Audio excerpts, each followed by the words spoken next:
Hi everyone on YouTube. I'm going to lower the lights here.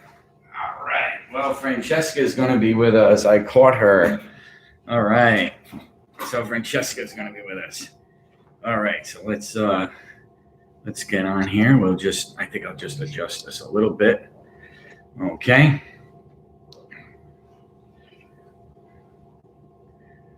Hello everyone. Welcome to Cappuccino with Father Capoverdi.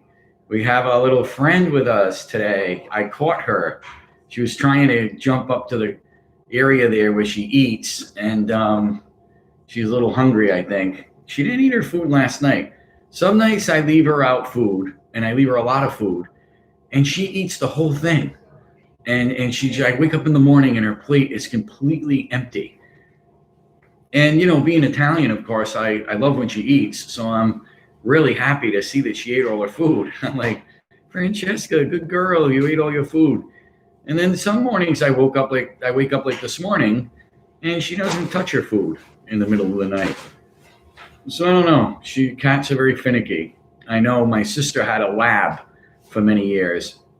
In labs, you put out the food, and in like a half a second, the whole bowl is empty, and I don't even think they chewed it.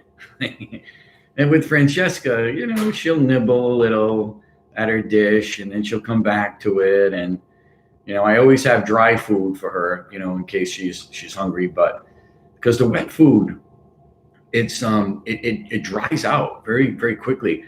From what the vet told me, I used a special food for her digestive track, and it's a little medicated. I add some things to it, a powder substance, a liquid substance, just to kind of keep her healthy and regular. And the vet said that it's made up of like 80% water. This particular food that I use, wet food. So it helps her to stay hydrated, which is very good. So Francesca, you okay? You okay? You want to get down? You want to get down, huh? You want to say hello to everybody? Huh? You want to say hello to everybody? Yes? You do? Yes? What are you doing, huh? You want to say hello to everybody? We finally got you at Cappuccino with Father Capoverdi, huh? We finally got you. Because like I said, I just couldn't catch her. She'd run away in prior weeks, but today she's with me, so that's very good. All right, so you want to get down? Huh? You want to get down? Huh? Okay. All right. Oh, and then she runs away. All right, so welcome. I have my cappuccino here. Thanks everyone for joining me. I'd like to say hello to everyone, and rather I think then say the names. I'll just look and see who's watching, and it's great to see so many of you watching, so many of my friends and people I know through Facebook, and people I know that what's cool about the internet and social media is that it's fun how you can kind of see people that you haven't seen in a long time, or reconnect with people that you haven't reconnected in a long time. It's always awesome when that happens. That's happened several times since I've been online. Like people I haven't seen since grammar school, or maybe people who even know me, like who knew me, but I really didn't know them very well. Even though I'm from Providence, we still, like everyone else who grew up in, like even people who grew up in a small town, they might think, well, because I grew up in Providence, right in the city of Providence, then I came from a big city, and it was so different than where they grew up in a rural neighborhood, where I don't think there was much of a difference actually. I grew up in a very rural area, and like a neighborhood. I wouldn't say very rural, but it was a neighborhood, let's say, and it was a suburban neighborhood. And but the difference was that I was 10 minutes drive to downtown Providence, maybe less, so that was really the difference, even though it was a neighborhood and it was, kind of felt like a neighborhood, and, trees and houses, and, not really a city environment necessarily, sidewalks, and, not a lot of traffic, kind of tucked away, in an area behind, Smith Street. It's still, it felt like a real neighborhood. But then, like I said, you just take a walk and all of a sudden you're on Smith Street, and you can take Smith Street down to the next neighborhood is Mount Pleasant. And then, I'm sorry, I think the next neighborhood is Smith Hill, and then Mount Pleasant. And then, then you go down all the way to Providence, Chuckstone Avenue, and that area. So anyway, reminiscing here about the neighborhood, but it is great, like I said, to reconnect with people that. Someone asked me if I used to walk downtown. You really couldn't walk downtown. It was too far to walk. I used to walk to middle school, which was a decent distance. My friends and I would walk to our middle school. I could walk to all of my schools. I could walk to my grammar school, my middle school, my high school, and my college. I could walk to everyone, and I did, to every one of them. But downtown, you wouldn't want to walk. You could technically. I mean, I don't know if my sisters did. We'll have to ask my sisters when they were younger, because they used to walk all over. But downtown from Elmhurst would be a little too long. Plus the bus, drove, took you right down. There was a bus stop right in front of LaSalle, and that would just take you right down to downtown Providence in a matter of moments. Even when I was working in downtown Providence after college, and I was working in City Hall for the mayor, I didn't take my car into work, because I lived right near the LaSalle bus stop, so I just walked to in front of LaSalle, and in my suit, I had my briefcase, I had my suit on, I go to the LaSalle drugstore and get something, mints or gum or something, wait for the bus, and then I took the bus every day when I went in. Then when I got there, we had a city car that we could use. We didn't take the city car home. We had to leave it there. But while we were there during the day and at night, as long as we needed it, because oftentimes I would have to, I didn't drive the mayor, but I would get there ahead of time. So I had to get a city car so I could get there ahead of time, and I could get everything set up for him, make sure his podium was set with the city seal symbol, make sure that, he knew what order of speaker he was, if he was sitting at the dais or he was going to sit it somewhere else. And, maybe he wouldn't even sit, he would come in with a proclamation or something. And, as soon as he came in, they would stop the program, let him in, he would give a key or a proclamation, and then buzz to another event. And sometimes I wasn't even at the event that he was at. I would, as soon as he got there, I made sure he was settled. And then if he had another event, I would run to the next event and make sure that was all set up. So, that was part of my job. So I had a city car most of the time. It was unmarked too. It didn't have like the city seal on it, or, any people didn't know that it's a good thing they didn't know. The way I drive, they would, hey, who's that city official that just cut me off, so this way I was anonymous. But not that I would cut people off or anything like that. But stuff happens when you drive, unfortunately. People get mad when you drive. Driving is just like being, in a sense that, Jesus says, forgive those, because God forgives you, so forgive those who have wronged you. And he says, that the parable of the guy who owed a large debt to a debtor, and the debtor forgave that large debt rather than put him in prison.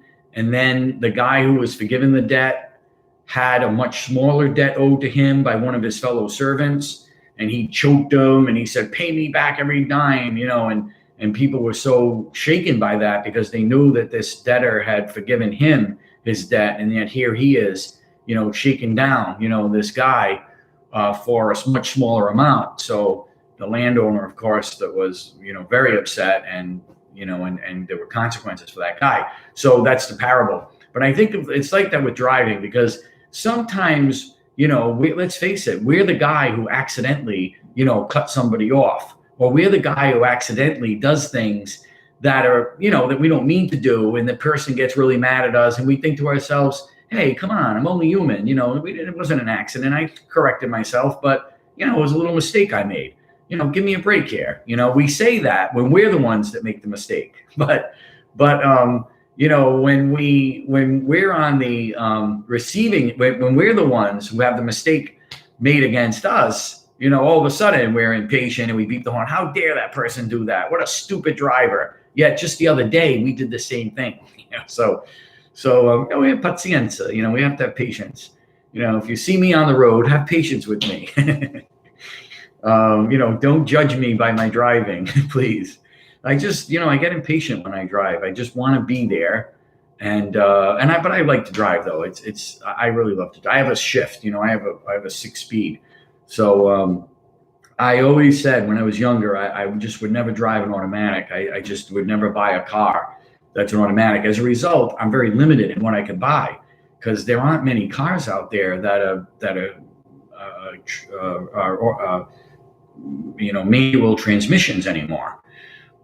They're all hydromatic, as my father would call them, hydromatic transmissions.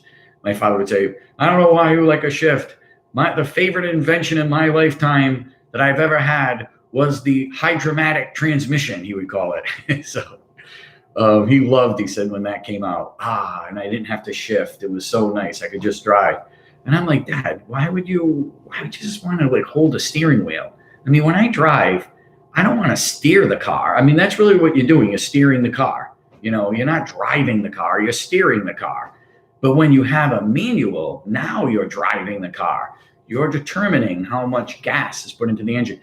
So, if you're at a stop sign, in an automatic, you put your foot on the gas. The motor is going to, the way it's built is going to determine how fast you go when you put your foot on the gas. There's always that, hesitation, and it takes a long time, to go. You can't just go the speed you want. The car is making these decisions for you. The makers of the car, the designers of the car, are deciding how you're going to drive. And now the annoying thing is, I think I mentioned this before, you're in these renter cars or something, or maybe you have one of these cars, and it shuts off when you're at a stop sign or a red light. I can't stand that. How much gas are you saving, really? I mean, we have enough fuel to last us, for such a long time. And we're worried about, as long as we drill and we get this oil that God has given us from the ground, and allow it to be produced, the car stops.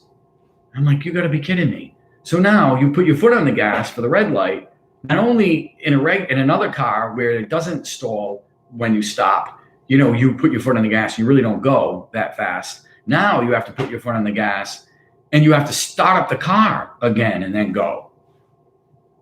Come on, what is this? I want to have a clutch where I can put my foot on the gas and put my foot on the clutch and decide how fast I want to go when I take my foot off the clutch. When I'm at a stop sign or a red light, you got to go. Come on, we got to get moving here. We have things to do. You can't just sit there and wait for the car to start again. Like I don't know. It's crazy. Cars today are really crazy. They all look alike. I don't know. It's too bad. When I was growing up, in the 70s, we had great cars. We had awesome cars. We had the cars that were still around from the 50s and 60s that were really cool. And, then in the 70s, they were really getting inventive and muscle cars. And, they were really gearing it toward teenagers, because now parents were becoming more prominent financially in America, and they could afford to buy cars for their children. And the young guys, wanted these cars. We got to get boys into cars again. Boys need to be into cars. From what I understand, millennial boys are like not into cars. Like they don't care if they drive, or they don't care if they have a car, or they don't care what car they have. I don't understand this. Dads have to get their kids interested in cars. Take them to car shows. Let them see, the different cars that are out there, what they look like, and the older cars, and and the different models, especially the sports cars. Kind of get them into this. Get them into engines and what it looks like. And nowadays, you open up a hood, you don't even know what the engine looks like. There's like a cover over it, and it's all computerized. You don't even know where the battery is nowadays. My first car was a 1969 Ford Fairlane, and you open up the hood of that car, it looked like a lawnmower engine. You had this, plugs, and you had the belts, and you had the battery, and it was right there. You could see everything in clear daylight. Probably wasn't that hard to fix, I would imagine too. But nowadays, I mean, you can't even see the engine. So anyway, I think we got to get these young boys, get them into cars, teach them about the history of automobiles, and let them see race cars and sports cars, and go to shows. When I'm in Florida, I usually go visit parishioners for a week in Florida, and I go to Naples. Naples is my favorite place in Florida, and I go to Naples, and it seems like when I'm there, the week I always seem to go, which is like in early February. They have a great car show on Fifth Avenue there in Naples, and the guy that it's a couple that I stay with, and the guy is really into cars too, because he's an older guy, because he cares about cars, because he's a guy. I mean, guys, teach your young boys here to care about cars, what they look like, what they're driving. I mean, come on, it's a guy thing, So, I love to go and see all the automobiles, different models, different years, different makes, and a Ferrari during this year, they did this particular thing with it. And then the Ferrari changed a little and they made it a little different. It's very interesting to see that. And the cars then didn't all look alike. They didn't all look like bubbles like they look now. You don't know a Mercedes-Benz from a Chevrolet. But you could tell a Mercedes-Benz from a Chevrolet a long time ago, certainly, just by quickly looking at it, or a Ford versus a Chevrolet. So anyway, all of this, is about, patience, and, certainly the way we drive is, really important to get to places, but also, try to be patient on the road. So it looks like there's a good crowd here. It's really good. Glad to see everyone. Like I said, I don't know if I'm going to go over all the names like I usually do, but but I see your names, so I see who's watching, and that's really awesome. Yeah, if you have any questions, I know I don't really always. Sometimes my niece's boyfriend doesn't even drive. It's unbelievable. I couldn't wait to get my driver's license when I was 15. I couldn't wait. I used to go to that at Rocky Point in Warwick, in Rhode Island. We had this place called Rocky Point. There were those car things, and they were on a track, and it really felt like you were driving. You couldn't go really off the track, and you can only go a certain amount of speed, of course. They were like an old looking, like Model T Ford or something, and high off the ground. And I loved to go on that. My father would take me on that ride, and I would sit behind the wheel, and I just loved to drive. It wasn't a manual transmission, but I was 10, so it was fun. It was like these old Model T Fords, that they let you, you put your foot on the gas, it went, you really did feel like you were driving. So it was fun. But I think it's dads. I think dads have to step up nowadays and get their kids into their boys into cars. I think it's a dad thing. I think dads, like my father, when I was growing up, had a Mustang, and, I love Mustangs, because my father had a Mustang, so that made an impression on me that he had a Mustang when I was a kid. And my best friend's mom had a really nice Mustang. She had a 1964 and a half. They were called the year 64 and a half. It was like a midnight blue Mustang convertible with a white roof. And I don't know if it was a manual. I think it was an automatic. I believe it was an automatic, but they came in manuals, of course. But she that was a really That was a really cool car. Midnight blue, 19. She got it new, a 1964 and a half Mustang convertible with a white top. And I believe the upholstery, I'll have to ask my friend, I believe the upholstery was white too. I believe. I'll have to ask him. But I can't remember. So anyway, I think it's a dad thing. Like I said, I think dads are kind of like not as cultivating that among, well, especially too, because the cars, are all the same. So maybe they figure, well, what's the point? But there is a point to it. We got to teach them about the history of automobiles and what they look like, and get them into cars. For goodness sake. I mean, I think it's an important guy thing, to do. So, I'm glad we're together. We weren't together last week because I was on retreat, and it was a great retreat. It was awesome to be there, and I had a great experience, great time, and very spiritual. Hopefully, it was, very renewing for me, I think. So I was happy about that, being on retreat and being, with the structure of a retreat, feeling really relaxed. So I found out that the Monsignor who helps me is not going to be able to make it. I was afraid about COVID and everything, and so I'm alone now again. So I'm going to be alone this weekend and all during the month of December. I thought I was going to be have help and finalmente, but it kind of fell through. So I'm going to be alone in the rectory, doing all 5 masses on the weekend, confessions. So pray for me, because it's been a real incredible ride since March when we closed. It's really been very, very challenging, and I know it is for many of my priest brothers, who are working really hard to make sure that their, people are spiritually fed, and make sure that they're trying to keep up the same schedule that they normally would, but there's all these additional things that we have to do now. So, and where most of us are alone, and so it's a real challenge, but we have to, pray, and we'll get through it, and God gives us the graces and the energy to get through things. I think, right? He's very, very good to us, especially when we ask. He's right there to help us.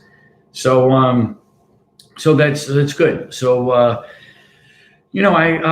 let's see, what should we talk about? I think the next thing is a good thing to talk about is I think there's more and more interest. A priest just contacted me, a really good priest, actually, really great guy, someone I've known now for a while, and he just contacted me. Hang on one second. I think I'm gonna try to work out something here. Hang on. He just contacted me, and told me that he's interested in celebrating the Extraordinary Form Mass, that he wants to learn the Extraordinary Form Mass. So I thought that was great, and I was like, yeah, well, great. I'm glad you're going to be doing it. And he was excited, to tell me about it. And he's a guy that I would, not be shocked, that he wanted to do it. But I mean, he's someone that I, maybe if you gave me 10 priests, and they were particular kinds of priests, I would say maybe 9 of them would do this before him, depending upon the priest. So I was really, really happy about that. I mean, he's traditional, and, he's a very good priest. But I think more and more priests are starting to realize the importance of the Extraordinary Form Mass and celebrating the Extraordinary Form Mass, and at least 2, celebrating Mass ad orientem and kneeling for communion. I think more and more priests are coming on board with this and understanding. I mean, the way I look at it, I mean, because people ask me all the time, why do you celebrate Mass ad orientem? What's the reason? And typically they're very good questions. They're not challenging me in like in a negative way, or criticizing me for it. They're just curious, they just want to know, because they want to learn, about these things and why I'm doing them. And, so it's interesting because, I think what the best answer is that, unfortunately, after the 60s, after the Second Vatican Council and the changes that were made, the consequences of them, we see the results of them. Like, for example, the church was doing so extremely well for 500 years before the Second Vatican Council and the changes that were made after the Second Vatican Council. Not the council itself and the documents themselves, but after the changes that were made and kind of a hijacking, I call it, of the Second Vatican Council by liberals, after done in the spirit of the Second Vatican Council, they would call it. So, but we were doing extremely well. Our seminaries were packed, our masses were packed, nuns, convents, almost every single parish in the Diocese of Providence, for example, had a convent and a school. Almost every single parish in the Diocese of Providence had about 12 to 14 nuns living in that parish and had a parish school where those nuns were teaching. It was working so well. There was a priest who came up to me, a very, very liberal priest, and he was a little cutting and biting with me, challenging me a little. And he said, good guy, though. I mean, good priest necessarily, just, very, very, very, very, very, very left of center. And he said, nowadays, the way we brought up, meaning him and his generation and after the 60s till now, the way we brought people up, we taught them the faith. People before my time didn't know the faith. I was shocked to hear him say that. How could he say that? My father's generation were the best prepared Catholics that I had known. Nowadays, we're languishing about, what Catholics know and how much they don't know and how little they were taught, unfortunately, in catechism classes in the 70s and 80s. They were drawing butterflies and making collages and not learning about the catechism of the Catholic Church, the Baltimore Catechism. So it's shocking that someone would actually think that. Look around, and that's I think where this idea is kind of bubbling up with priests to either go back to the extraordinary form or to do ad orientem, to celebrate Mass ad orientem, to celebrate Mass with the people kneeling, because you look at things the way they were and how successful we were before the 60s. There were so many converts that were becoming Catholic before the 60s that if we continued with that number, 95% of America would be Catholic. It's just incredible. And so, if it's working, and if masses are packed, if Catholic schools are packed, if seminaries are packed, if convents are packed, and then all of a sudden you make all these changes and seminaries are empty, convents are empty, sisters are not wearing their habits anymore, priests not wearing their collars anymore around, Mass is being celebrated very casually and sometimes tragically very, very liberally, not using the rubrics of the Mass, and there's and we're losing parishioners. No one's in the seminary, no one's in the convent. There are women who are joining the convent, but they're convents where the habits are being worn and where they're very young women who are joining these very, very traditional conservative convents. But the liberal convents and the liberal nuns who wear the pantsuits, they're not getting any vocations. So if they are, there's one or two of them and they're 50, and they're a radical liberal like the rest of them. So they're going to die out. So, it's sad because even the sisters, you would think like they saw the picture. I'm sure they have archived pictures of these huge classes of sisters in the convent, of these young women who were joining and who were in these beautiful habits and regimentally praying the way they did. Then they make the changes, and then all of a sudden, none of the women are joining their convent. And the average age of these sisters who are wearing the pantsuits, they have a little cross maybe, but they were wearing the pantsuits, they're in their 80s or 90s, or the average age is maybe 65. And you would think, though, that they would say, well, wait a minute, something's wrong here, and we have to change course. in our order because we're not getting vocations, and where some of these brothers orders haven't had a vocation since the 80s, and they'll say that. They'll say, gee whiz, what's wrong? We haven't had a vocation since the 80s, and our average age of our brothers is 65 years old. I wonder what happened. I wonder why we're failing so much. Well, could it be that you're not wearing your habits anymore as brothers? Could it be that you're living in apartments and you're not living in community? Could it be that you're not praying together and you're not celebrating, you're not going to mass, and the mass that you're going to is extremely liberal, and liberal priests are filling you with all these liberal ideas, and then your whatever school you teach at, you're feeding these kids with these liberal ideas. Why are we doing this when it's not working? This is what I do not understand.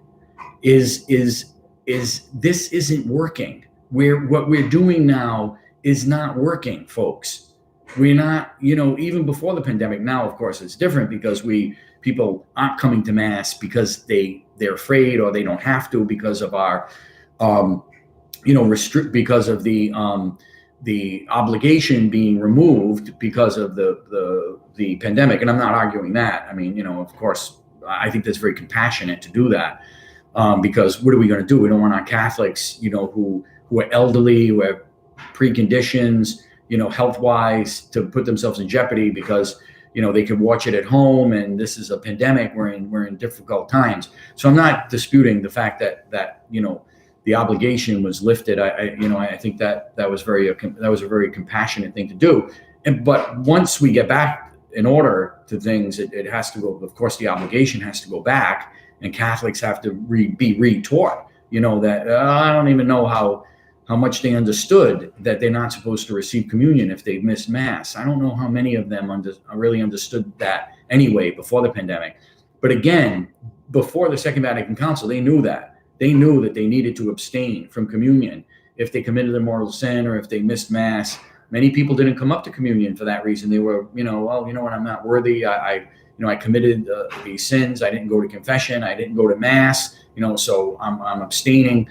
So, these things were very, very much on the conscience and on the forefront of the Catholic's mind before the 60s. So what I'm wondering is, and I think a lot of priests my age or even younger, most especially younger than me, are saying, this isn't working. We knew the formula of when it was working, and then all of a sudden we changed that formula. See what happens, and it's failing miserably.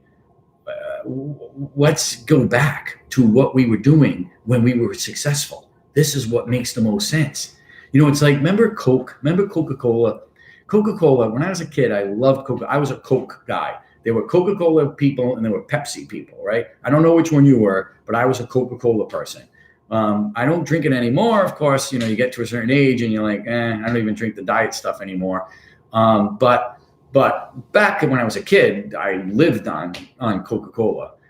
They come in those little bottles, and you pop off the cap, like we do with beer still today. And then you could even recycle those bottles. It was much better then. You could recycle these things. Back a long time ago, we didn't talk about recycling a lot, and we had better bottles that we could trade in and even get a little money for. Now, you throw everything away, and it's plastic.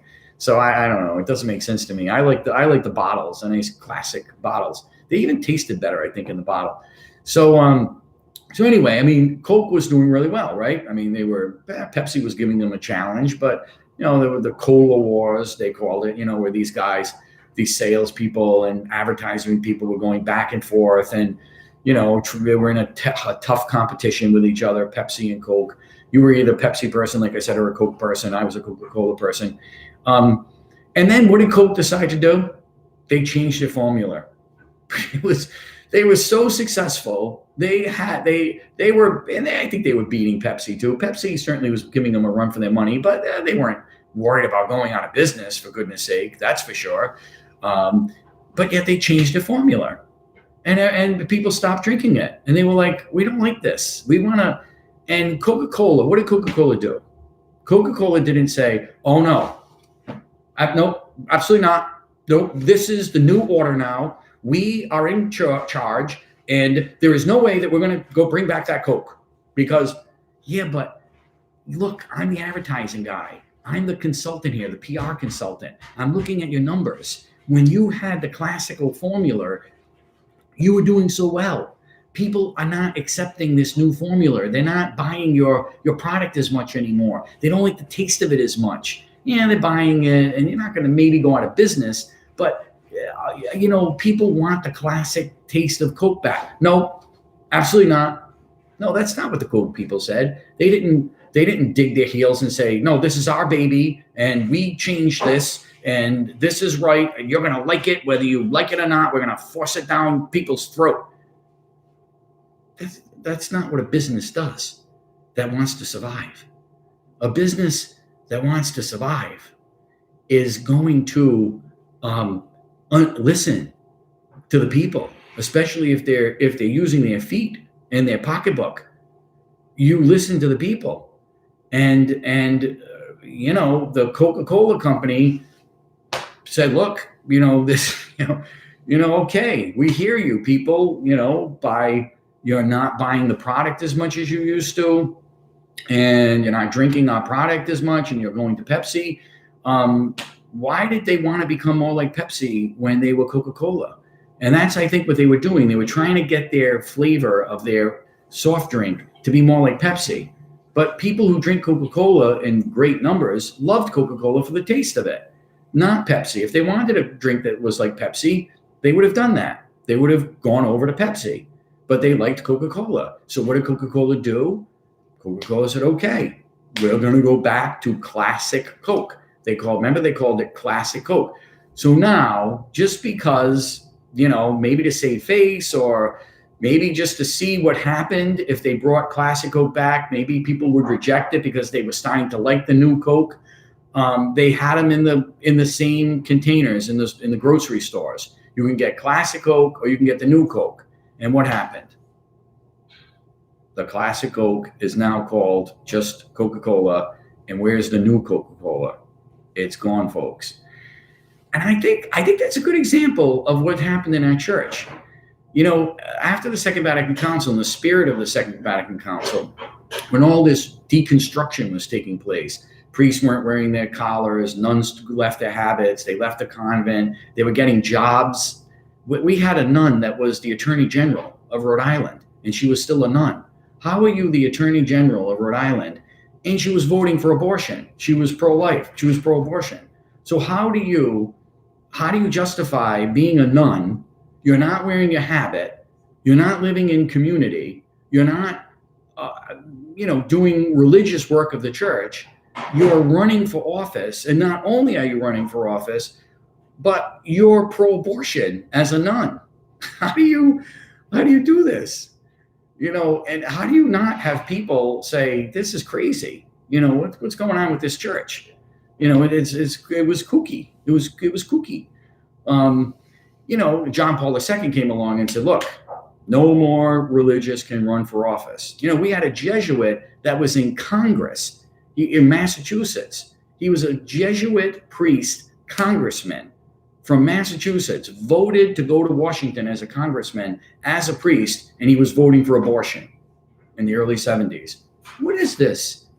How do you expect people not to leave in droves when these things are happening? You have a congressman who's a priest who's showing up with a collar on, well, if he wore his collar, and he's in Congress sitting there as one of the congressmen, and he's a Catholic priest, and he's voting to keep abortion legal in the United States. He's shocking. And there were sisters too. There was another sister in our diocese who was in our General Assembly who never wore a habit. And I don't think she probably didn't live in a convent. And she was going to the State House and she was voting for abortion, voting to keep abortion legal. And a nun, a sister, a religious sister. It's the new Coke. It's the same thing. It's the same comparison. And people right now are saying, it's not the same thing. We want the classic. And for a long time, the church was going, nope, Nope, this is the new mass. You cannot have the extraordinary form. That's gone. No one can celebrate it. Nope, nope, we're not going to allow it. And then finally, I think the church was like, look, things aren't going very well.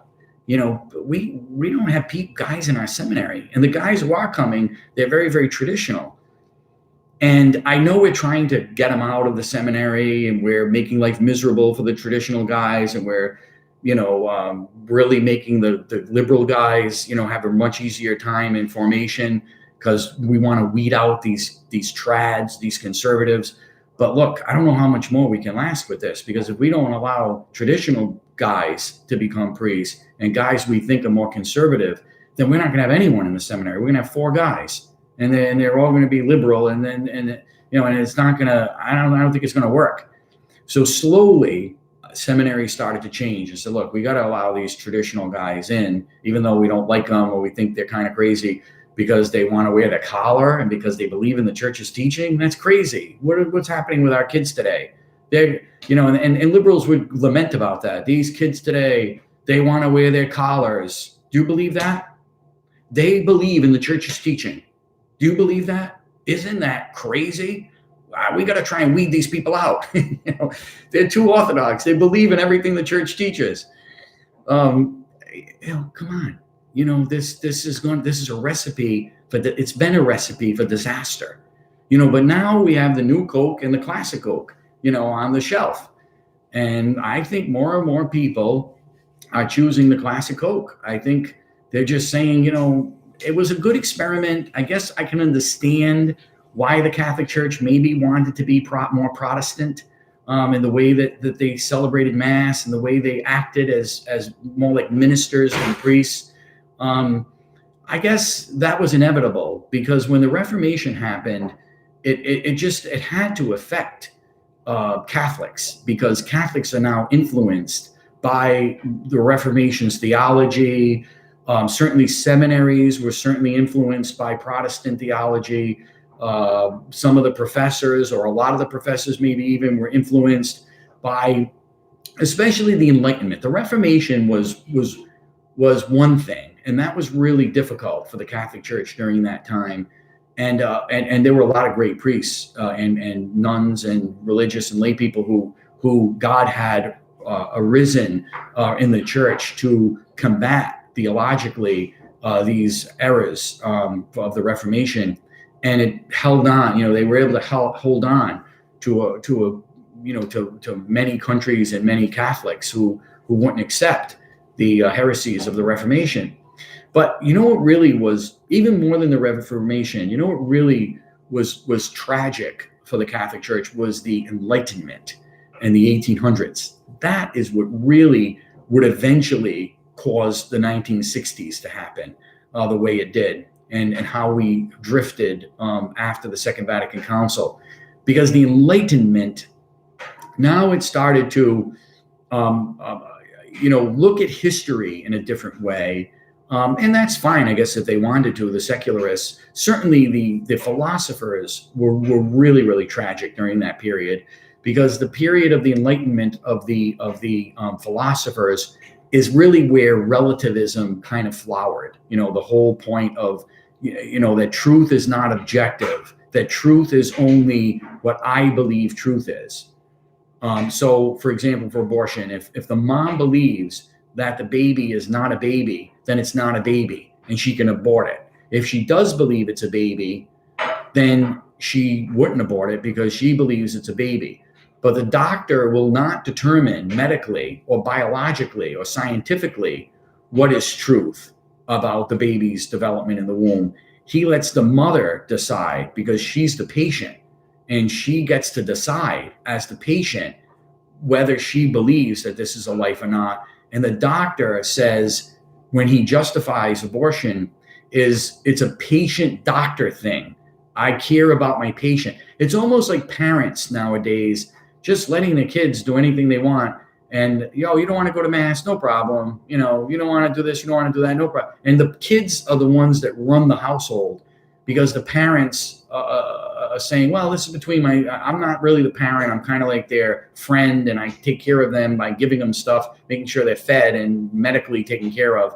but they really decide their own what they want to do at 10 years old. And that's the whole thing with transgender situation, like the erroneous president elect. I don't even call him that because Trump is going to be president in January.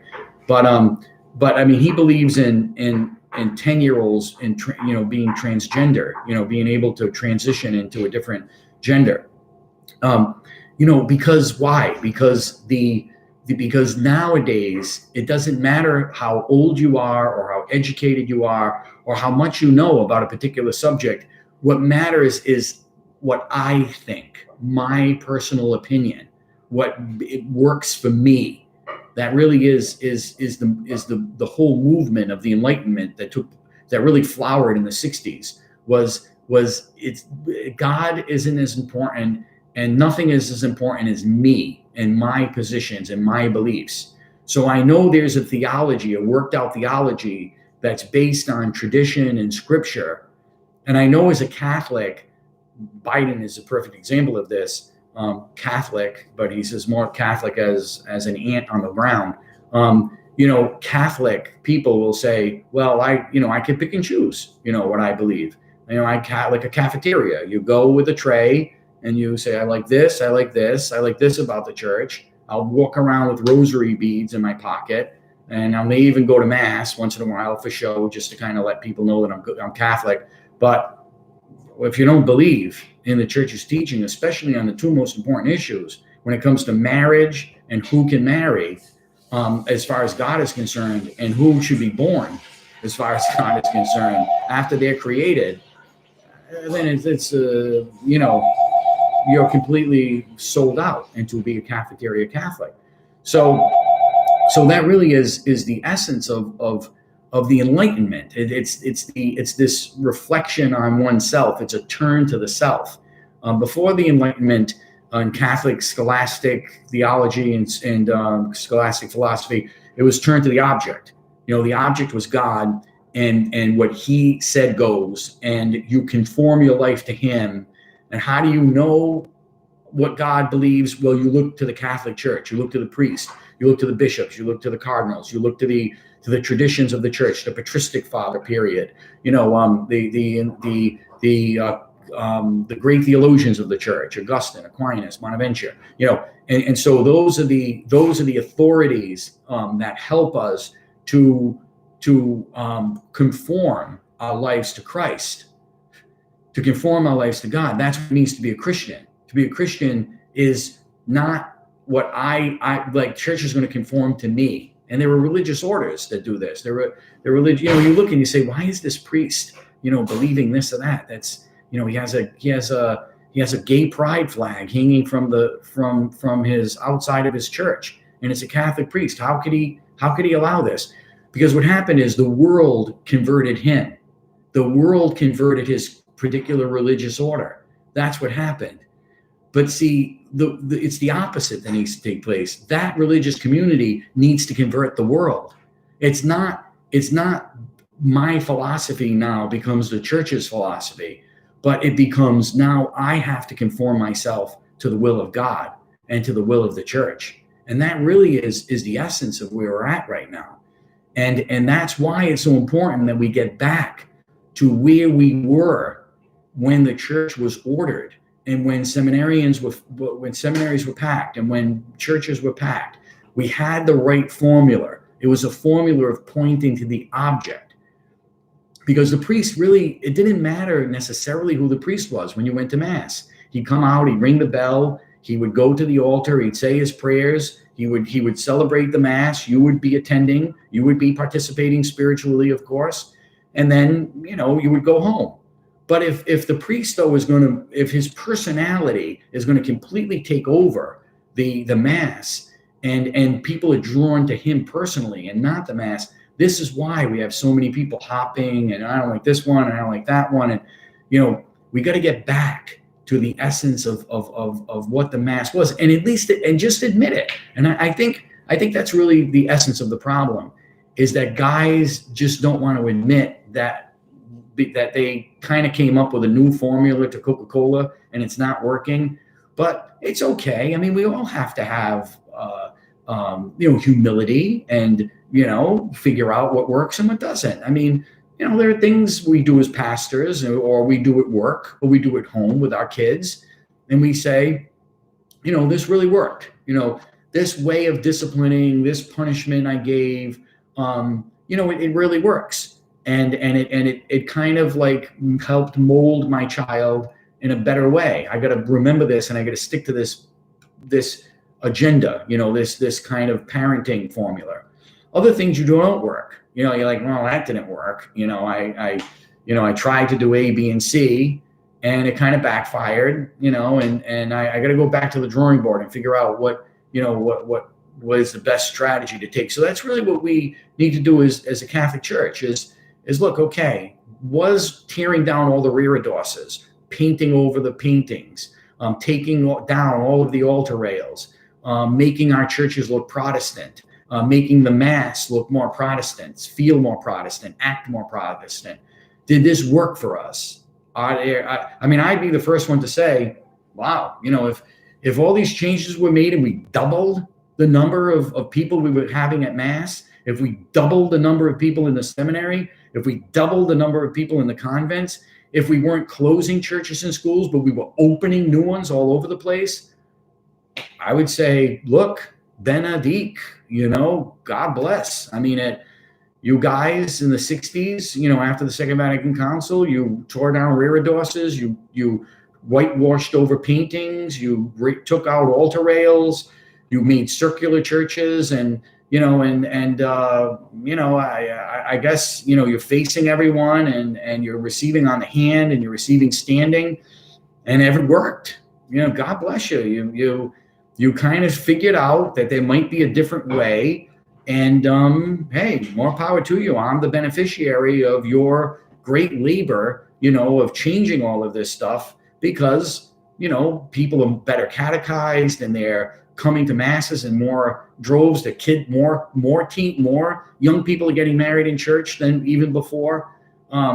If all of that was happening, hey, I would say let's continue with the program here. I mean, why should we even consider anything else? It's working, but it hasn't worked. It's been a disaster, actually, for 55 years. A disaster. Where kids aren't getting married in church anymore. They've given up on marriage completely, almost completely. I ask florists and I ask photographers all the time when I see them, when I have a wedding here, one or two of them a year, and I'll say to the photographer, how many Catholic? Oh, geez, Father, I'm Catholic myself. They'll say, I think this is maybe it's September, and they'll say, I think this is maybe my first one in a Catholic church. That's what the florists and the photographers are telling me, that it's September and this is their first or second one that they're having in a Catholic church. Do we really think that what we did worked? Do we really think that we should continue with the way we're doing things? I just don't understand. If something isn't working, if you're studying a certain way and you're not getting good grades, you're thinking, you got to think to yourself, and that happened to me. Of course it happened to all of us who went to school, especially if we went to college or got a master's degree.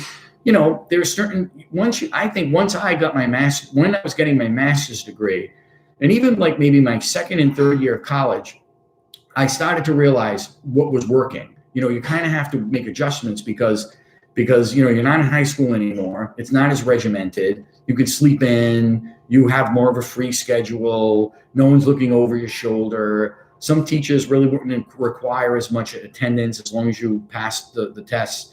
So you kind of had to figure out what worked for you, how you best study, and okay, I bet for me, it was like, I couldn't have any distractions.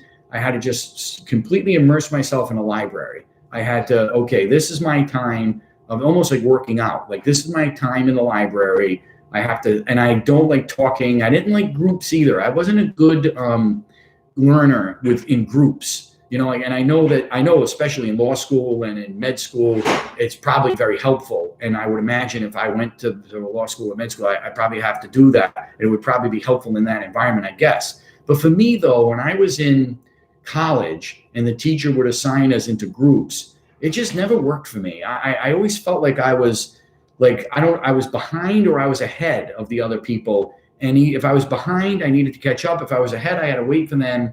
And then they wouldn't do things. They wouldn't show up, and then we'd all be there waiting. And there's one guy, that wouldn't show up. And then three of us would do the work for the rest of the group, so I never liked groups. That wasn't how, and other kids maybe would have a completely different experience. So when it comes to the church, we have to look and say, look, we're going on a path here that's we're going to end up with no one in church if we keep going. We're going to end up with 0 weddings if we keep up doing what we're doing. We're going to end up with no one in the seminary if we keep on doing what we're doing.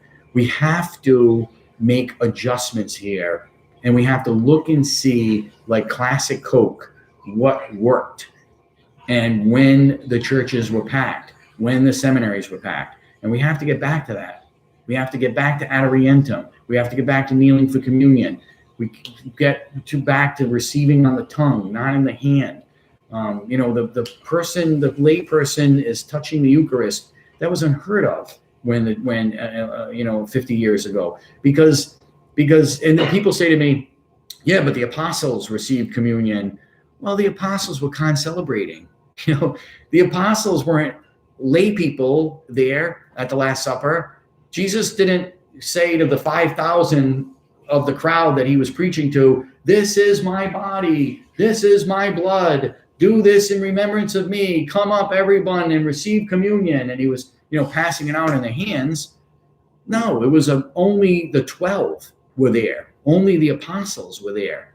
It was the institution of the priesthood. He was making priests and bishops of his apostles at that moment. So they were, in a sense, concelebrating with him. They weren't the mass crowd that was receiving communion like they did. It was concelebration of bishops that were being ordained to the priesthood and receiving communion. So when people say, well, the apostles, the Last Supper, they didn't, body of Christ, they didn't do that. Well, yeah, because they were bishops, because they were priests. There was the institution of the priesthood. It wasn't the mass crowds. Jesus didn't pass out in the hand the Eucharist to massive amounts of people in a field. He could have had the Last Supper in a field with 5,000 people attending and given everyone communion on the hand. He could have. He didn't. He chose not to for a particular reason. He didn't give communion to everybody in the hand when he instituted the Eucharist. He gave it to his priests, who were his bishops. And so that really is why I think it's so important for us to receive on the tongue. We really shouldn't touch the Blessed Sacrament. And especially nowadays, I think it's much more unsanitary because now you're touching things, your clothes and everything, and then you're touching the Eucharist and you're putting your own fingers to your mouth, which my hands were purified. I washed them at the lavabo. I purified them. And then the host is big enough that I don't touch the tongue. It's much more sanitary to do it that way, to receive on the tongue. And people tell me that. And I could say to people at Mass, raise your hand if I touched your tongue. If whenever I've given you communion, I don't think anybody can raise their hands. It might happen once in a while, but it's very, very, very infrequently. I touch the hand more than I touch the tongue. So, but this, you can see how being ill-informed catechetically has produced the generation that we have of politicians who are Catholic. See, this is the problem too, it didn't just affect the church, which is bad enough. It just didn't affect the Catholic Church. It affected the politicians as well. When you had a priest sitting in the Congress in the early 70s, a Jesuit, voting for abortion, what do you think the other Catholic politicians were thinking? They were thinking, look, if a priest is doing this, voting for abortion, I think it's probably fine to do. And that's really what the Biden, that's really what he was raised with. He was raised in a church that, that wasn't teaching properly, that was, liberal priests accepting him for his errant positions politically. And they even applauded him, I'm sure. I'm sure find priests right now who love him, who are supporting him and saying, you go for it, guy. And he's pro-abortion and pro same-sex marriage. Two of the most important teachings of the church that will destroy and have been destroying our society.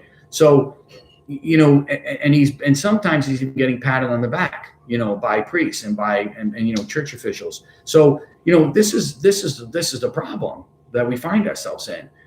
This is the result of the fruits of 50 years of not catechizing people in the proper way, and then they're living their lives in their private lives or in their public lives.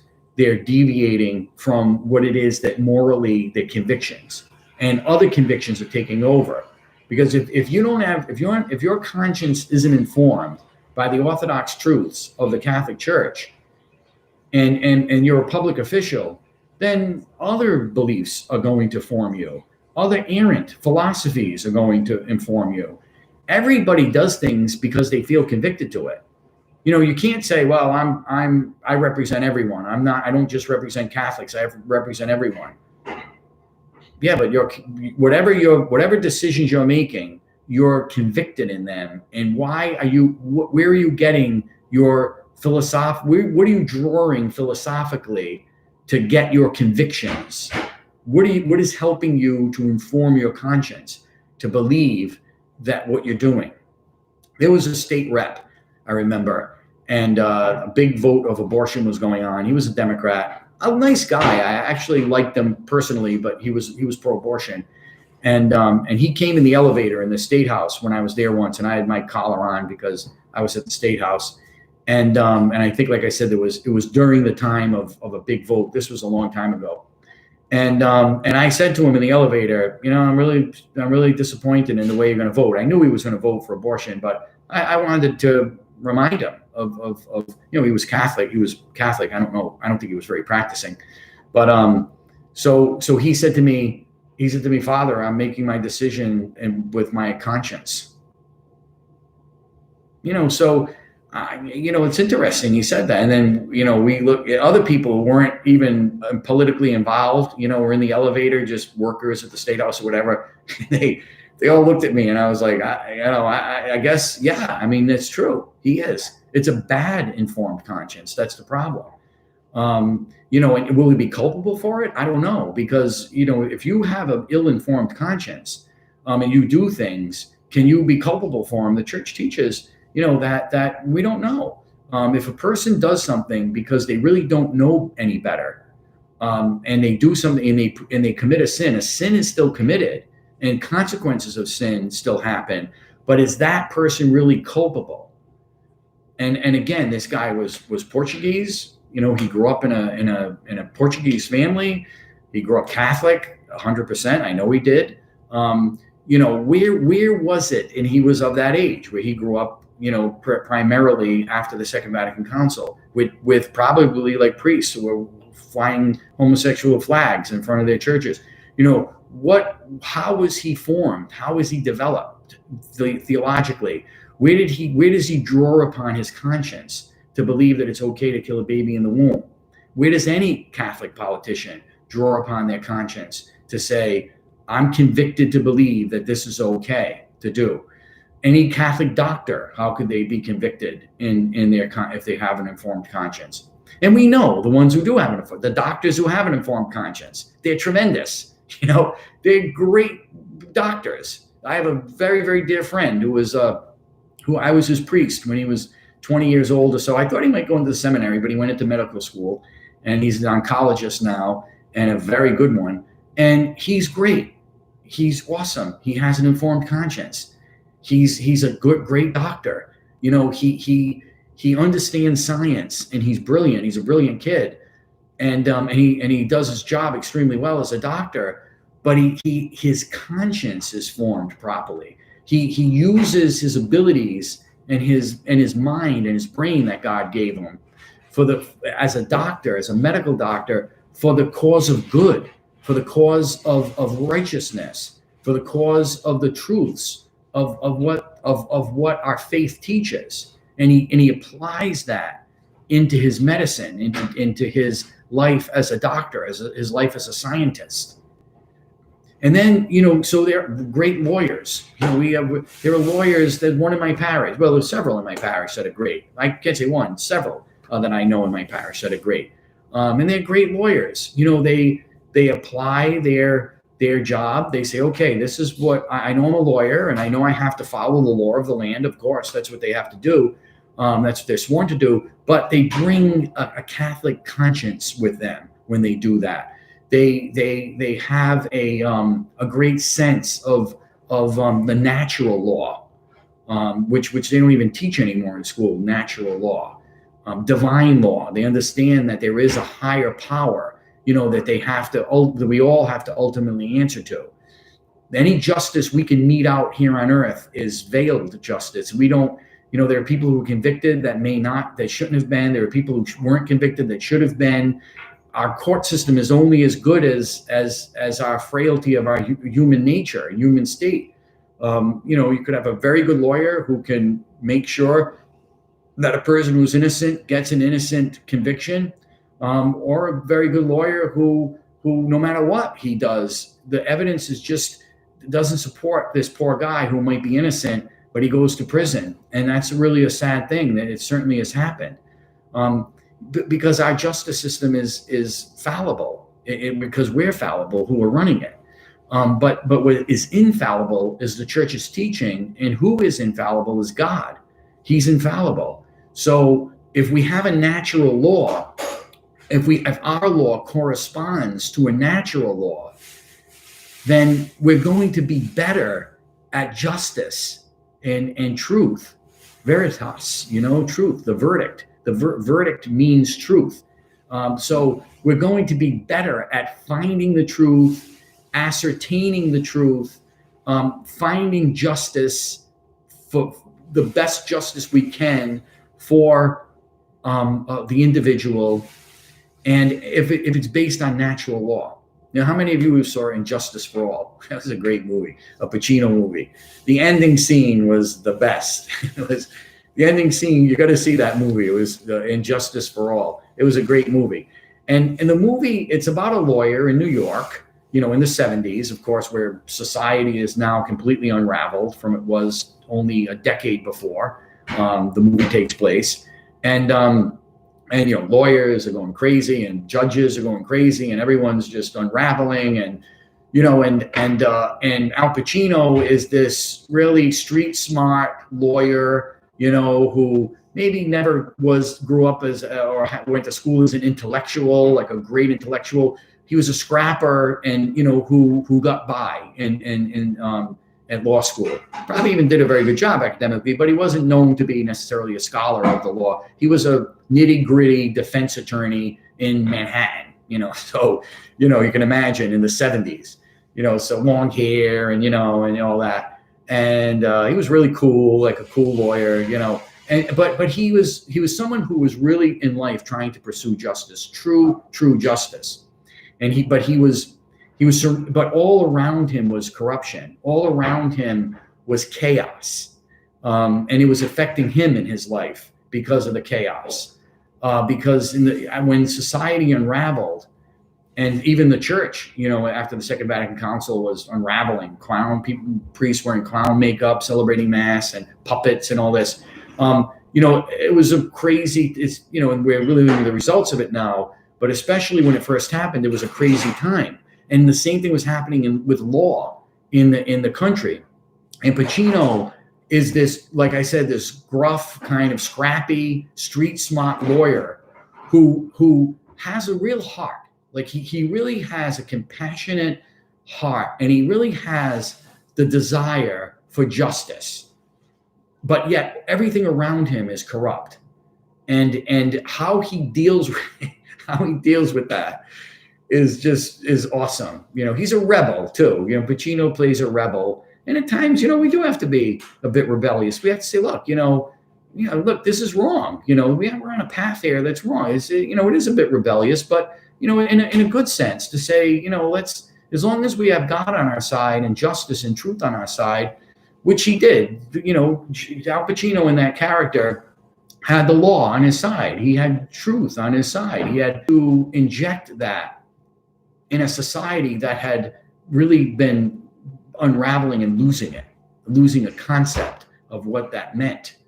And that was the tension of the movie. And it was, like I said, it was fun. It was, especially the last scene. So I hope you can see that movie. You're going to watch it. It's called And Justice for All. Maybe you have seen it. So that really is where we're at, and where we have to be, where we have to go. Let's just not accept the status quo and say, okay, this isn't working, but you know what? We've always done it this way, so let's continue to do it this way. Oh no, we have to tweak it. Wait a minute. Not working? When did it work? Let's get to that point. So, and I think we only can if we're humble, if we have humility, if we say, look, this is not my puppy, my baby. This isn't my thing. I'm only holding on to it because I'm the one that made these changes, and I don't want to go back because I don't want to admit it was wrong or we failed in some way. That's pride. We can't hold on to that pride. We have to just say, look, hey, I mean, it was best intentions, I'm sure. Just say, all right, look, we've tried to look more Protestant and act more Protestant and become more, even our priests not wearing the collars and everything. We tried it. It didn't work. So let's just go back then to classic oak. And I think that's really what we're doing now. And this priest really surprised me when he said he wanted to learn the extraordinary form. I was like, wow, good for him. He's a guy who's older. He's, in his 60s, and, he's not saying, nope, this is what we did, and we made these changes, and we're not going back. He was like, no, I think it's a good idea. I think it's working. It's parishes that have that. Their people are so well informed traditionally and theologically. They're wearing their mantillas. The women, the guys are dressed up, properly when they come to mass. They're not complaining about the priest. Oh, Father said that they come to mass, they pray, they learn the catechism, they believe it. They receive on the tongue, they receive kneeling, they go home. And that's it. And that's the way every parish should be. Every parish should be have people like an extraordinary form parish. Why are those people in the extraordinary form parish? Why are they so much more well informed about the liturgy and about being Catholic, and not complaining about things and complaining about the priest, but just loving the priest and loving the mass? And why are they so informed? And our people struggle so much with these things. It has to tell you something, right? You have to open your eyes and look. In a way, we're kind of like, as priests who are in parishes, we're kind of like, look, I could maybe leave and become an extraordinary form priest and have everybody who's at mass believe and know the catechism and know. But is that really what everyone is called to? We're called to bring people in. We're called for people who are confused theologically, young people who are millennials, who aren't getting married in church, who are not baptizing their kids, who are not raising their kids Catholic, who are not going to mass. Hey, they're the ones we have to reach, right? I mean, that's what Jesus said. He said, a doctor doesn't come for the healthy people. A doctor comes for the sick, those who need him. And that's really what we are as parish priests, I think, a lot of times, where, we're tending to people who, all right, sometimes they don't get it. Sometimes they have trouble understanding it. They've been misinformed maybe by other priests who are more liberal. We have to understand that. We have to say, okay, that's where they're at. Come on, man. Let's bring them in. Let's help them to understand, why we're doing what we do, how successful the church used to be, what the mass really represents. It's not a dialogue between the people, the mass. And I think if you ask people, if you said, what is the mass? The priest speaking and praying to God, or a dialogue between the priest and the people? How do you think most people, Catholics, would answer that question if you said, what is more correct theologically? The priest praying at mass to God, and representing the people to God as he's at the altar celebrating a sacrifice? Or is it a prayer dialogue between the people and the priest?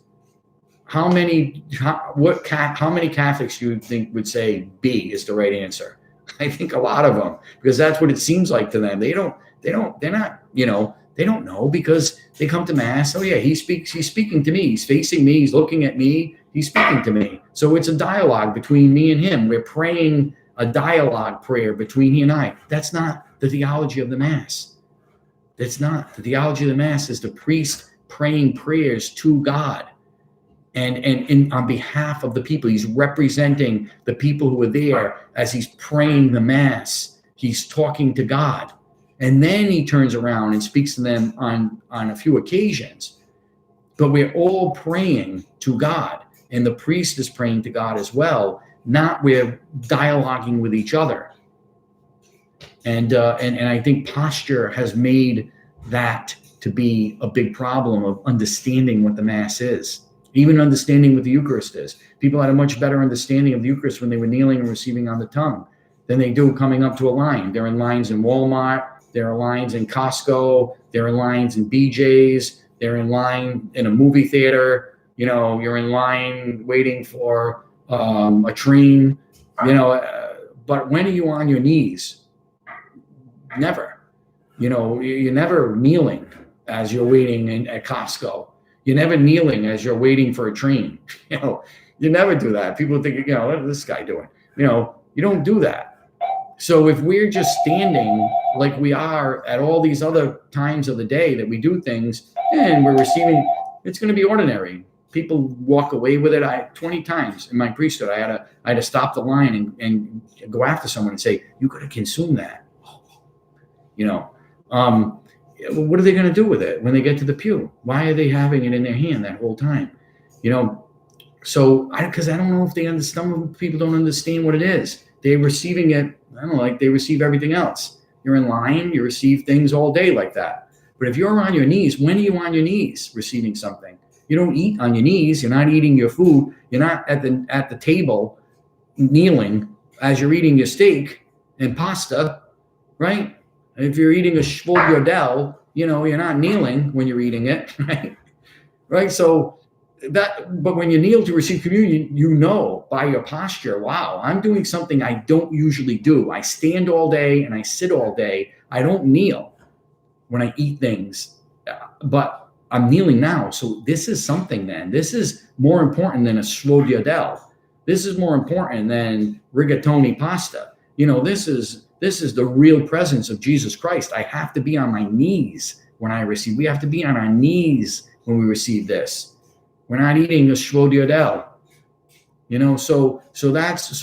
But in people's minds though, it confuses them. I can understand it. I'm not blaming them. It's our fault. It's not the people's fault. They're only as trained and they're only as formed as well as and the same thing with priests. They're only as informed if they went to a liberal seminary. A lot of times they come out and they're very, very liberal. And then you say, well, what seminary did they go to? Oh, well, that explains it, because they went to this seminary that was extremely, extremely liberal. What seminary did this one go to? Oh, they went to this seminary. Oh, that's a very good seminary. That's why they're so traditional. So a lot of times too, you can't blame the priest either. It was just a bad formation he had in the seminary. Some guys though survive those bad liberal seminary trainings and they come out and they're like, no, I know I went to this liberal seminary, but I really shouldn't be constantly challenge every teaching of the church. I got to believe it, and I got to teach my people to believe it too. I got to look like a priest and dress like a priest and celebrate Mass with the reverence and the awe that this sacrifice deserves. So God touches people and helps them in very tough situations. All right, so great to be together today. I hope everyone has a very good morning. I didn't really, actually, before I close, I did want to talk a little bit about politics, and that is to keep the faith and know that I have a very, very strong belief that this is going to get exposed and that the real vote account is going to be revealed and that our president is going to stay our president in January. You could be watching this filmed and say, oh, Father, you're wrong. I don't think I'm going to be, because our democracy is at stake, and we can't we can never have another legitimate election if we allow this election to go the way it did. It just we could never have another accurate election, because if they can get away with it this time, they're going to get away with it every time. They're gonna have drop-off boxes of ballots that anyone can walk by and stuff. And if those people can take those ballots from those boxes who have the keys to them, and they can bring them to a voting place, and the other side can't come in and look at what they're doing, then we're only going to have one party in the United, like Rhode Island. And that's why I'm convinced Rhode Island, I don't think, I got a feeling like there hasn't been an accurate election in Rhode Island in a while. Because how could it be a governor, lieutenant governor, secretary of state, attorney general, speaker of the House, everybody's a Democrat. Every one of we don't have one Republican. There isn't, our attorney general isn't Republican. Our secretary of state isn't Republican. Could it be that we're only Rhode Island votes in every single person who ever runs votes for Democrats? We used to think that. We used to think, wow, that's strange, because there are so many people I know who aren't Democrats. There are so many people I know who didn't vote for this person. God, it's amazing they get in. I guess our state is more Democrat or liberal than I thought. No, we're finding out that that's not the case. We're finding out now the truth, that who knows if Gina Raimondo, how could she be elected two times when it seems like no one voted for her and everyone's mad at her? I don't understand it. Now we do understand it. I really believe that because we're one party took control, and it's my opinion that there's a lot of shenanigans that are going on, and this is all going to be exposed, and it has to, for the sake of our democracy. The problem we find ourselves in is we have a complicit press who is in line with one particular party, and so they won't investigate any of the irregularities of that party because they want them to win, and they're the watchdogs. It's like having a referee when the referee is a team member he's wearing the uniform of one team, and the other team's playing basketball. The referee has the uniform on of the opposition, blows a whistle when you barely touched a guy, and then the other guy mauls, the guy he's defending, and there's no whistle. Where's the whistle? You blew a whistle at me and I grazed, the person. And this guy, hip checks me and knocks the ball out of my hand and takes it away and runs with it and doesn't even dribble and shoots the basket, and you're scoring that? You're not blowing the whistle? I didn't see anything. I don't think there's any problem with that. I'm more concerned about what you're doing. You grazed him that time. I mean, that's what they're doing. The press is wearing the uniform of one of the two teams, and they're supposed to be the referee. And so because I was always thinking, why do Republicans do what Democrats do? I wouldn't suggest that they do this, and I'm not suggesting that they should do voter fraud like they do. But why don't red districts all of a sudden come up with as many ballots that they have? If they can come up in the middle stop the voting, come up with the middle of the night with all these ballots that they're stuffing that are all for one candidate, the same candidate, with the chances of, what are mathematically the chances of that happening? Why can't the red districts say, oh, look, we found just as many, only a few more ballots, and they all happen to be for our candidate, and you can't come in and look at them and see if they're accurate or not? You know why they can't do that? Because they shouldn't, and I don't think they would, because they know it's illegal.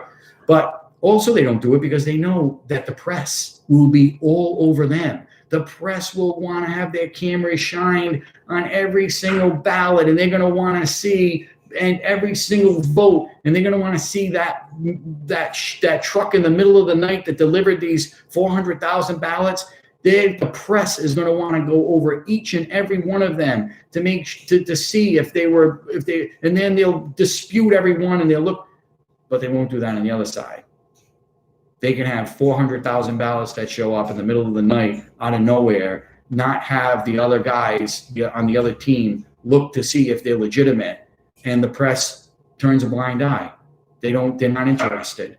They're not interested in laptops, cell phones, evidence being destroyed. If it's on their team, they're not interested in being the referee. And that's really what we're doing. We're playing a basketball game right now with the referee and the referees wearing the uniform of our opposition and not blowing the whistle any time that the other team does anything wrong, only when we do. How are you going to win a crooked zebra? They call them crooked, Italians call them crooked zebra. How are you going to win with a crooked zebra? We have these crooked zebras. You know, you can't win with a crooked zebra. And we'll never win again. Just give up, because don't even vote, because it's not even worth it. We'll never win again if this is how, if they all of a sudden magically can come up with the ballots they need in order to win the election without the other side looking at them. They'll, you know, we'll never win again. And what's the point of even voting? Because what's even in Rhode Island? If you're a Republican, why even vote? Because you know, it seems that they're going to find the ballots in Providence or in the 7th Ward or wherever they look for them, and they're going to take the election. Trump was winning all night in Rhode Island, and all of a sudden, out of nowhere, all these votes magically appear, and now it just completely flip-flops.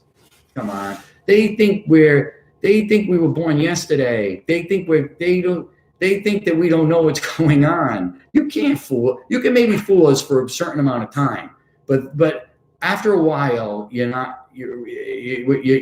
can't, especially with the light being shined on it the way it is now.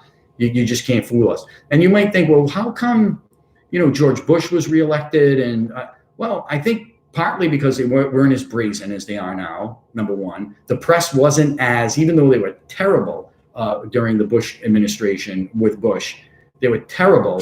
They weren't even as bad as they are now.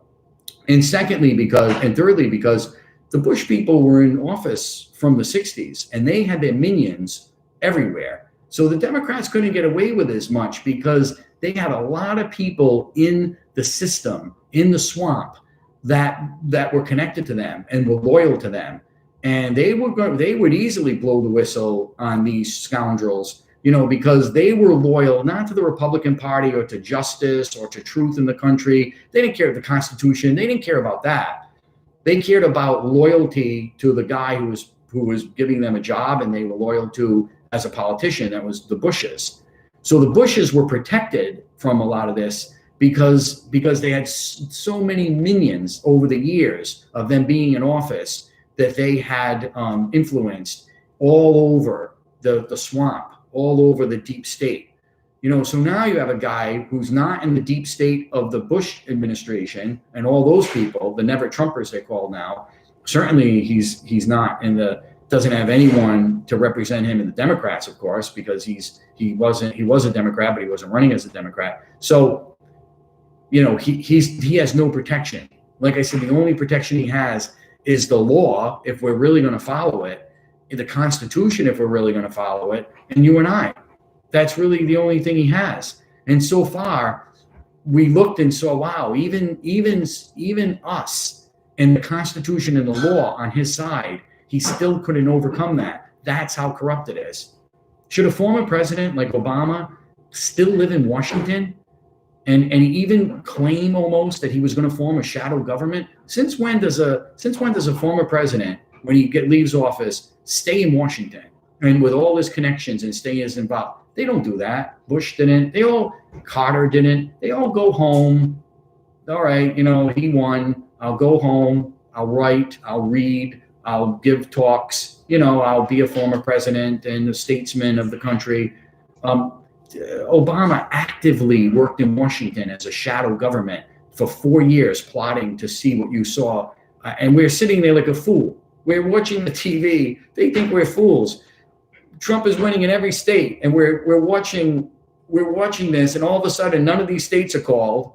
All of a sudden, the states that shouldn't be called are called against them, and then all of a sudden, the votes stop. And then all of a sudden, they magically find all these. Come on, let me tell you something. You may be able to fool people some of the time, but you're not going to be able to fool us all of the time. We know what's going on, and that's why this has to stop. That's not about Trump. It's not about being a Trump supporter. It's about being a lover of the Constitution.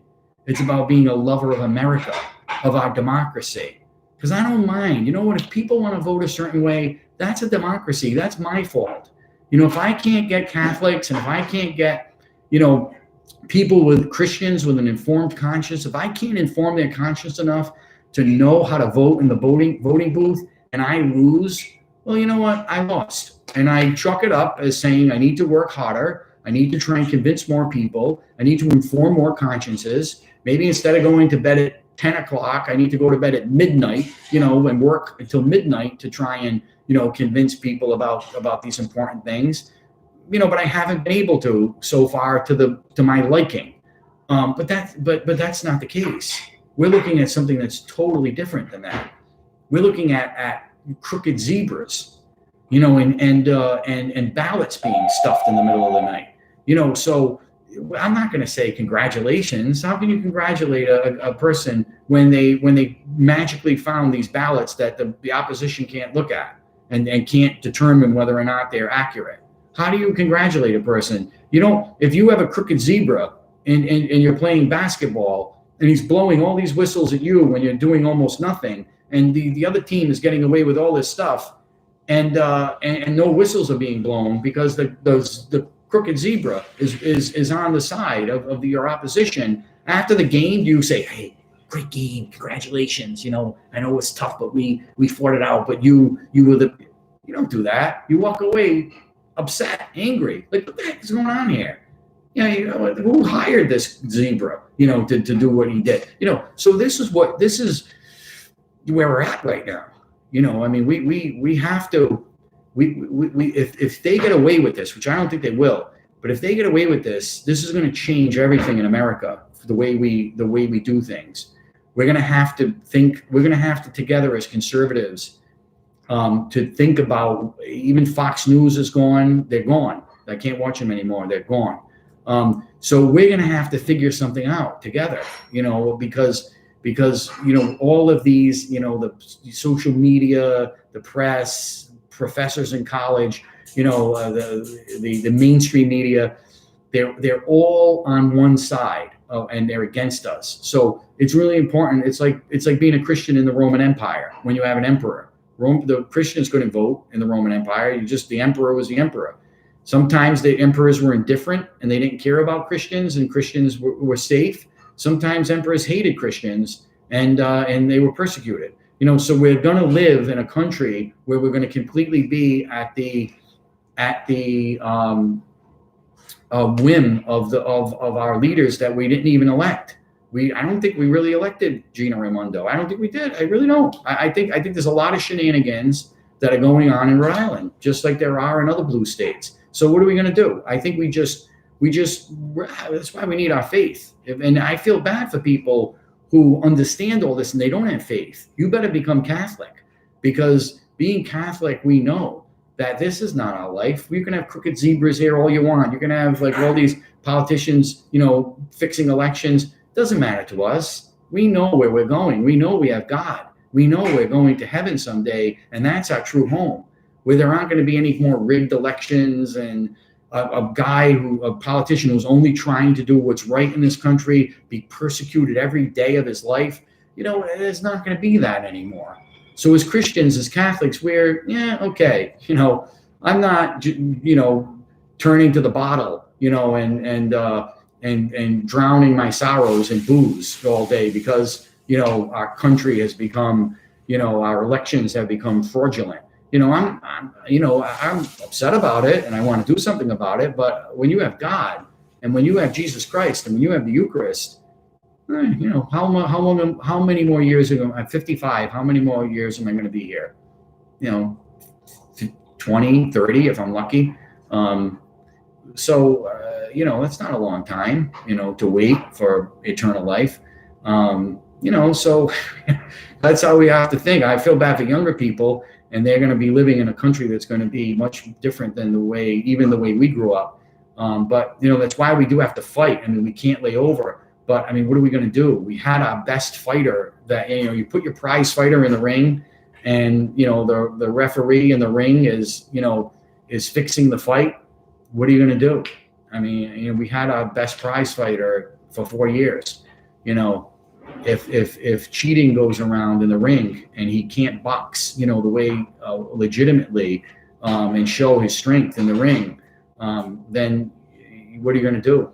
I mean, you don't have anyone maybe better than him that could fight as hard, and then you really, just not much you can do after that. You just try, and pray. You can pray, that's what we do. We pray. We have the rosary as our weapon, and we have the Blessed Virgin Mary to guide us and help us. And she is our light, our shining light.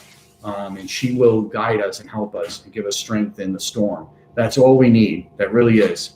That's all we need is just the rosary beads in our pocket and continue to pray. And who knows, God could call us at any day, at any moment, at any hour. We don't know.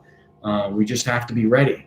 Because if we put all our chips in this world, and if we put all our hope in a political system to be accurate and to be just, we're gonna be very, very disappointed. Very, very disappointed.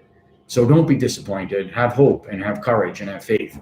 And okay, so we'll see you next time for Cappuccino with Father Capoverdi. And I have my cappuccino right now. I'm going to drink the rest of it after we close. So why don't we end with a prayer? I keep on forgetting to begin with a prayer, but we should end with one, okay? In the name of the Father, the Son, and the Holy Spirit. Amen. Good and gracious God, we ask very special blessing upon all those who are watching. We ask you to bless our country, bless our system of government, help our democracy that's in peril right now, in shambles right now. Help it to be raised up and help truth and justice and natural law and your truth and your knowledge of the world and of us to be prominent in our hearts, that we can make the effective and just changes that we need to in the society, that we can always have fighters, who work on help us and strengthen us. We ask you to bless and give strength to our beautiful President of the United States. Help him in all the sorrows and difficulties that he's had. Help him to find strength in all of this as well, and his team that's helping to bring justice and truth to our democracy. And we ask all this through Christ our Lord. Amen. And may Almighty God bless you, the Father, the Son, and the Holy Spirit. Amen. All right, well, listen, have a great day. Have a great Thursday. I'm going to be on my day off, so it's not much of a day off. I have Mass in the morning. I have a funeral after. That's that's how it is. That's how the cookie crumbles. But anyway, so but have a great day and have a great week, and we'll be in touch through Mass, the Rosary, night prayer, and if it gets tighter, and if we have to, make adjustments, and maybe not as many people coming to Mass, maybe I'll even I'll maybe bring back some of the other prayers that I was doing as well. We'll see. But keep praying for me because I need to stay healthy and I need to stay strong with the schedule I'm keeping. So just with your prayers, I'll be able to do it. All right. Well, God bless everyone. Thanks for watching. Hello to everyone. I'm looking at all of your comments, and I'm, and I'm grateful that you spent this time with me. So we'll see you next time. God bless. Have a good day.